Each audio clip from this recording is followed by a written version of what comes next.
কি হ'ল তোক মই কিতাপলৈ চাবলৈ কৈছো নাই একদম পঢ়াৰ প্ৰতি তোৰ একেবাৰে মনোযোগ নাই কি হৈছে তোৰ একো মূৰত একো নোসোমোৱা হৈছে যে কেলে লোকৰ কুকি বনাই থকা দেখি পাইছ তোক মই তোৰ অকণো পঢ়া শুনাত মন নাথাকে কিয় কিয়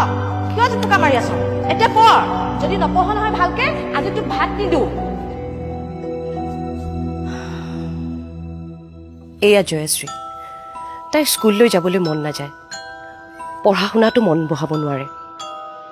সদায় মনত কিবা এটা ভয় ভাৱ লৈ থাকে টোপনিও নাহে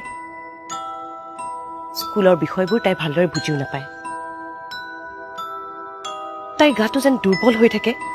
অ'ত ত'ত জুপুকা মাৰি বহি থাকে তাইৰ বোলে জীয়াই থাকিবলৈ মন নাযায় মাকে কি ব্যৱহাৰ কৰিলে দেখিলেই নহয় এদিন জয়শ্ৰীৰ শিক্ষকে আমালৈ ফোন কৰিলে জয়শ্ৰীৰ কথাবোৰ আমাক খোলাখুলিকৈ ক'লে আচলতে এইখিনি সময়ত জয়শ্ৰীক প্ৰয়োজন আছিল মানসিক সকাহ আৰু কাউন্সেলিঙৰ যিটো আমি কৰিলোঁ মা মা মই কুইজ প্ৰতিযোগিতা প্ৰথম প্ৰাইজ পালো